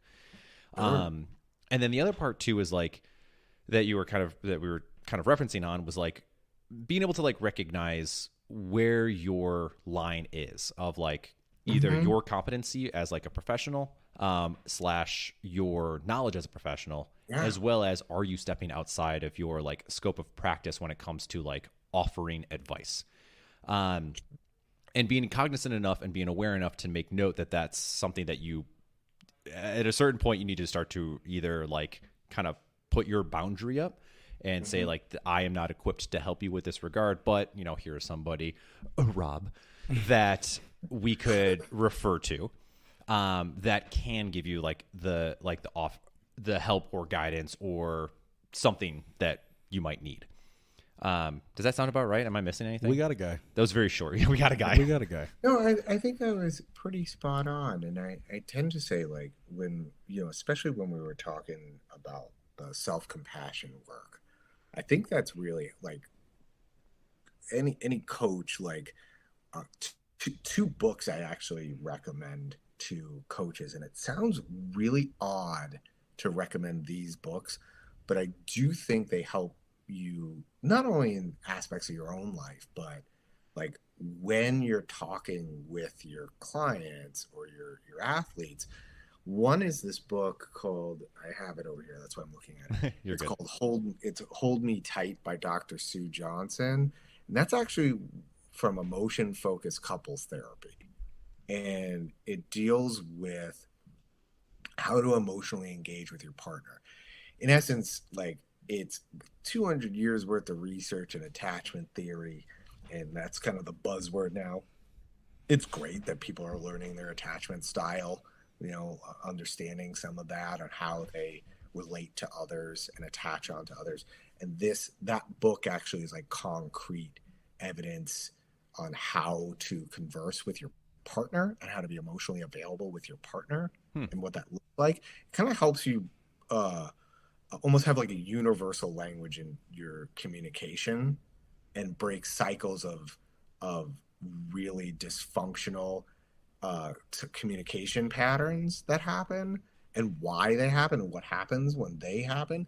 But to be able to read that book and understand on like, like how to validate my partner's emotions is the same way you would validate a friend's emotions, where it's like you emotionally engage with them, you meet them there, like, oh, that really sucks, like that's so stressful, like it's like it's about them, not about us. Yeah. And that book is awesome. Hold Me Tight. I mean, if you're in a relationship, that is like invaluable, that book, to read it with your partner too. I mean, it's great. And then the other one that I really like is that The Power of Being Kind to Yourself, Self-Compassion by Dr. Kristen Neff. That's wonderful. Like, and then, you know, as far as coaches go, I gotta always reference Dr. Michael Larden. Hey, there we go. Yeah, he's awesome. This one was just floating around literally on the desk right now. He was actually the guy who encouraged me to start working with athletes. Oh, really? Yeah. I heard him referenced on a podcast. This is how I kind of got into a lot of this, was I'd hear people reference on podcasts, and then I would look them up and then call them and ask them questions. And he was awesome. He's a psychiatrist down in San Diego. He's worked with like the PGA Tour. He spent like an hour on the phone with me. He was awesome. That's crazy. Yeah, because it was weird. It was really a cool conversation. It was weird because he was like, I've never heard of anybody who's actually fought in mixed martial arts, because he worked with a couple of guys who were in the UFC, and he's like, I've never heard of anybody who's fought mixed martial arts and is a therapist. So you have something there. And it's funny, I have a training partner way back in the day, this guy who's a big fighter out of Norway, and he lives in Trondheim. And he just recently got his license as a psychologist. And I said, there's two of us now. Watch out. The field's getting smaller. Jacob the Striking Viking. Oh, God. Yeah, Jacob the Striking Viking Lovestad. Good dude. Quite the name. Yeah. He's a good dude. That's his therapy practice name. Yeah. Yeah. Come see the Viking therapy. Yeah. I think he's doing more clinical work right now, but yeah, he's a good dude. So if you're in Trondheim, he's the man. but yeah, I think some of those recommended readings can help you as a coach. It can help you just again as a human, Yeah. to be able to, really, really engage with your clients on a level of meeting them where they're at. Because what it's about, it's validating emotions. Who doesn't want to have their emotions validated? Like we need that. That's how we feel closer to people. Mm-hmm. And like if you slam a door and your partner's like, you scared the shit out of me, and you're like, don't be scared. Yeah, like we all know how that goes. It's great, no problems. But if you were to say like, oh, I'm really sorry, I could see, again, you're seeing the world through that client's eyes. You're seeing the world through your partner's eyes to their satisfaction, which is a John Gottman quote. He's like the foremost researcher in couples therapy. That acts like glue. Because you're like, oh, you see me. Like you see the world through my eyes. You're meeting me where I'm at, and you're going, okay, yeah, I'll be here with you. Like I slam the door and I'm like, oh my God, I'm so sorry. I know what kind of day you had today. I also know a lot about you and what loud noises do to you and how you're sensitive to them.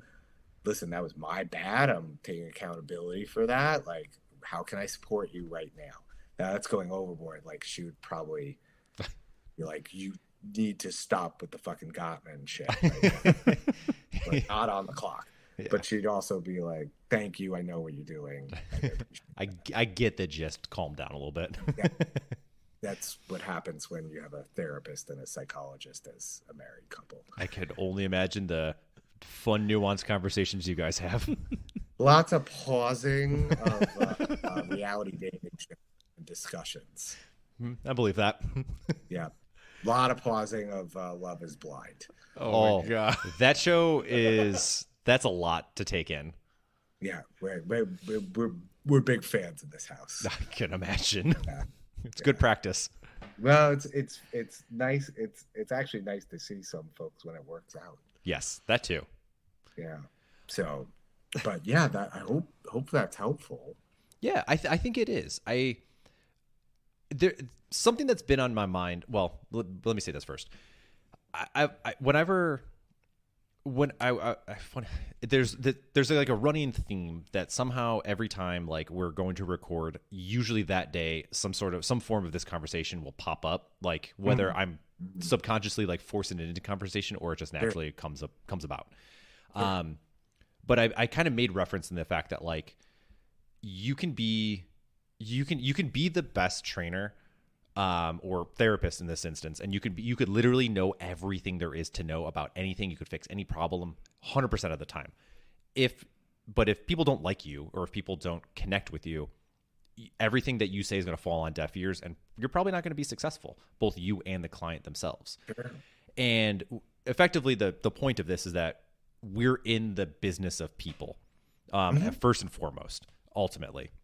Yeah. And that's why, like, you sometimes you might have like, kind of shoddy therapists that are really busy, or people really value their opinion because maybe they're just charismatic and they like them. And the same rule applies with like a trainer.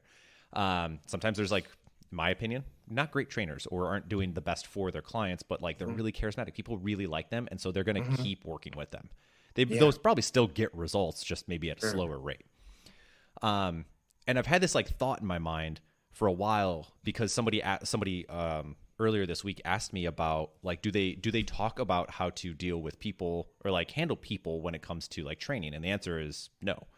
In all of my like certs and things that I've taken, at least as of right now, I have a couple in mind for the future, but they don't really ever talk about like training the human more so than training the physical embodiment of a person. Sure. And it's always kind of frustrated me because I feel like there's not really a whole lot of resources out, as far as I'm aware, a lot of resources out there to like, how do you connect with people? How do you like create buy-in? How can from a non-therapeutic sense, a person like in our position, have like a positive psychological effect in some way by like connection, by mutual assurance, or, you know, the community, right? Which is, you know, why CrossFit exists and does so well, from kind of just, for lack of a better way to describe it, shared suffering. It's really what it is. Yeah. That's actually a component of self-compassion.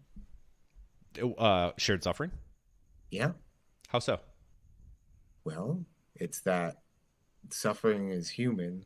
Suffering is part of humanity, and that's what's happening right now. Oh.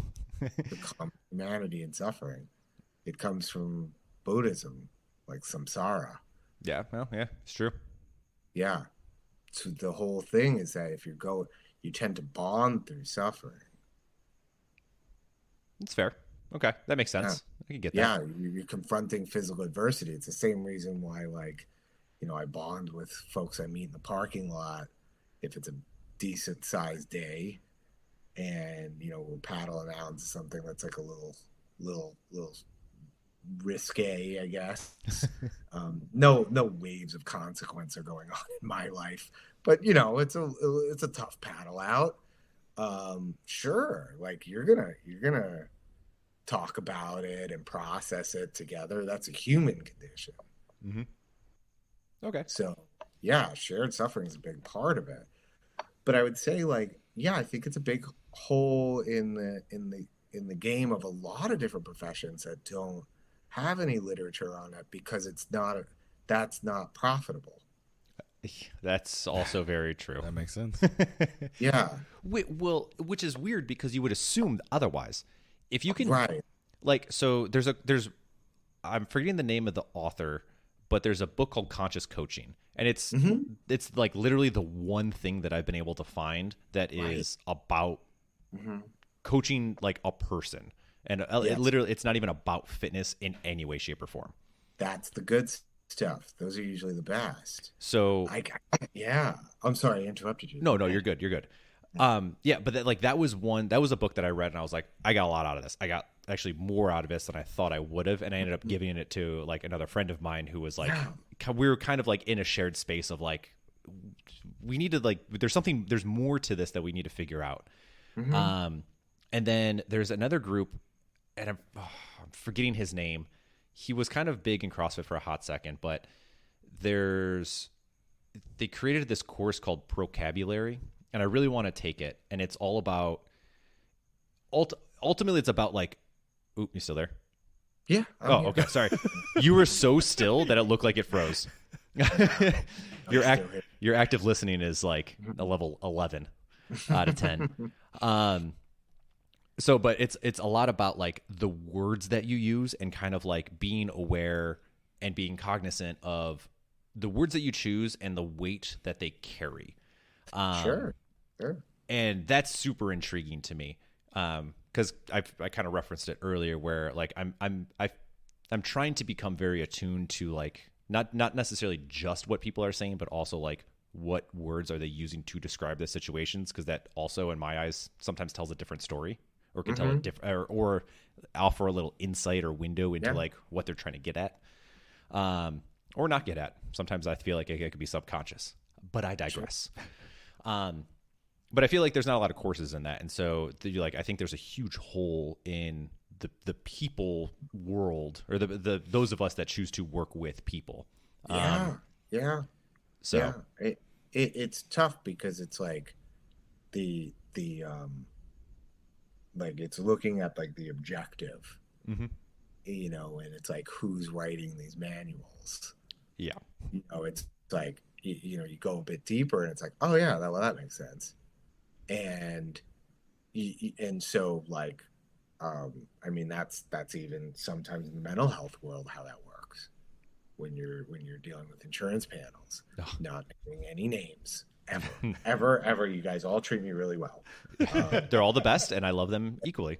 You do, and you help me, and you refer me clients, and it's very nice, and you give people access to mental health. So I have nothing bad to say. but yeah, I think it really is. And that's why I ended up hooking back up with Corey back in the day, was like, hey, I'm seeing a gap I can fill, and you have a gap, or I have a gap that I need you to fill, and we could work together on this. Yeah. Because like again, it's there's versions of therapy that are somatic based that are like really cool stuff, like super cool, that are involving the motor system and like processing trauma through the body. That I mean, this stuff, when I first started going into working as a private practitioner, like I was like hell bent on getting certified in sensory motor psychotherapy. I thought this stuff is super cool, and there's a brilliant therapist up in Burbank he's like a complex trauma specialist who uses this style of therapy that is the body based bottom approach, and it's awesome. But I also like have 2 kids and a mortgage and like a marriage that I want to maintain, and that's it's like really expensive and like a long time to get certified in it. So I take a really clinical approach myself with cognitive therapy, which is and dialectical behavioral therapy. Things that are like really evidence based. They work. When we talk about evidence based, it's like in short answer, like it works. And so for like the hole in the game you're talking about, to come back to that, it's like there isn't that there. So you guys are kind of having a piecemeal it, and that's when it comes back to the MMA stuff. It's like you do what works, and I can't believe I didn't remember this. There's a therapist, and he's actually a coach too for CrossFit. His name is John Kim, and his stuff is awesome. He goes by the Angry Therapist. I know exactly what you're talking about. Yeah. And he has this book called I Used to Be a Miserable Fuck. And I love that book. And he did an interview on Dax Shepard's Armchair Expert a couple years ago. And I was like, this guy's great. Because it's a lot of the stuff, that I'm like trying to put into words. And he has like terms for it. Oh. And I'm like, yes, yeah, exactly. So I think his stuff is wonderful, especially if you're a coach. He's got some really cool stuff to share too. I tend to recommend both of his books that I've seen, and listening to interviews with him. He's a good therapist. Awesome. All right. Yeah. I'll make sure to throw like the books. I made notes of it as well. Sure. Like the books that you recommended and stuff, like into the links and whatnot in the bottom of this. Right. Yeah, I mean, do you have anything else that I feel like I got everything I wanted out of chatting with you? I think it's time for Stranger Things season 4. If we can manage to, is it season 4? Or is it 5 right now? I stopped after 1. After 2. Okay, it's terrifying. I heard this newest season is pretty wild. It's like really intense. But I think that's what's going to happen after we're done here. All right, perfect. Then I won't keep it too much longer from that. Yeah, no worries. So, Rob, thanks so much again for hopping on. Do you want to? Yeah. Do you want to like shout yourself out? Any like places that people can find you, that type of stuff? Sure. I mean, if you're interested at all, you can always find me on my website. It's just robfeiner.com.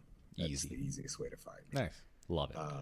Yeah. And there's some links on there, some stuff that I've done as far as like podcasts, if you want to listen to that stuff. But again, as we were talking about before, the Critical and Thinking podcast was the week my daughter was born. So I was very sleep deprived during that time. I'm sure it's not that bad, but yeah. You don't strike me as the person who would mishandle it too much. Hopefully not. But yeah, no, that's where you find me. Awesome. Okay. Yeah, and I'll make sure to add that in. So yeah, man. Yeah, thank you so much. I appreciate coming by. There's a lot of good insight, Rob. I just from you speaking alone and just us discussing all of what we've just discussed for the last 2 hours, like I feel like I'm processing it more, and I'm taking what you've said over the last 2 hours, and I'm like, okay, like as we're discussing, I'm thinking of other ways where I could benefit myself by being a better person and being better to other people to make them better. So yeah, it's like I'm just very appreciative for you coming on and sharing your wisdom. Thank you, guys. Yeah, it was a pleasure, and thanks again for having me. Anytime. Yeah. Anytime you need some input, just give me a holler. Yeah, and I'll reach out to you. I'll reach out to you. Obviously, I mean outside of this, because I got some thoughts for some things for us to do. Yeah, that sounds great. Sweet. Yeah. Awesome, Rob. Right. Well, have a great rest of your night. I appreciate it. Enjoy Stranger Things. Yeah, absolutely. Don't get too scared. Hopefully not. Yeah. All right, guys. All right, cool. All right, Rob. Have a wonderful evening. Yeah, you too. Yeah. All right, bye-bye. All right, bye, Rob. That was fun. Hopefully. A lot that there's definitely a lot to be to kind of like. It's weird. I feel like that was one of the more serene episodes we've had. Yeah. Where it's I think we've talked the least ever. I agree. I feel like we learned a lot too. I mean, Rob is just so. He's real chill. Yeah, I love it. He's like every time he taught, like he came and grabbed pizza with me once, just to like check out the new spot, and he was just talking. I was like, man, I'm like he's got like a voice similar to like an optometrist, right? You know what I mean? Where you're just like 1 or 2, and you're like, man, it's so calm. I'm so calm around you. I've never felt more comfortable picking a number. Yeah, I'm like, why? 2. It's 2. Yeah, I think it's 2. Yeah, I love chatting with him. He's like, he's a super chill dude. Yeah, he's super chill, but he's also like, I like it because he shares in that like he relates it. One, I'm legitimately floored by like his like interpretation of like therapy and PT. Like, fuck, that's so accurate. Yeah, like everything he was saying, I was like, oh my god, like I don't have to think that hard for him to try and explain this to me. And everything was PT based, and I was like, oh, well, that all makes sense because I've been through that. Like, yeah, okay, great. Yeah, no, that was great. So I mean, I have some ideas of things to do with in the future with him. So we'll hopefully we'll see him again at some point in time. Hell yeah. Maybe next time around, just shoot the shit. Yeah, that'd be fun. Cool. All right. Anything else you want to add? No. That was really awesome. I was, I don't know what I was expecting, but I'm very happy with the outcome and just having a conversation with him. Yeah, it's fun. All right. Senor Eric.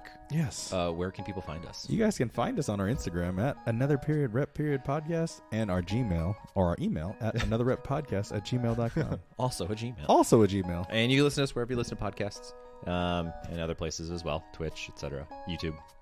Oh, did you download Phasmophobia yet? No. We need to stream that. That's scary and fun. Let's do it this weekend. I think the fans will love it. Sunday? Yeah, I can do it Sunday. Okay. I'll buy the. Well, we'll see. I'll buy it. It's only like $13. If you need me to buy it for you, I'll buy it for you. No, I can afford the game. Sweet. All right. Bye. Bye.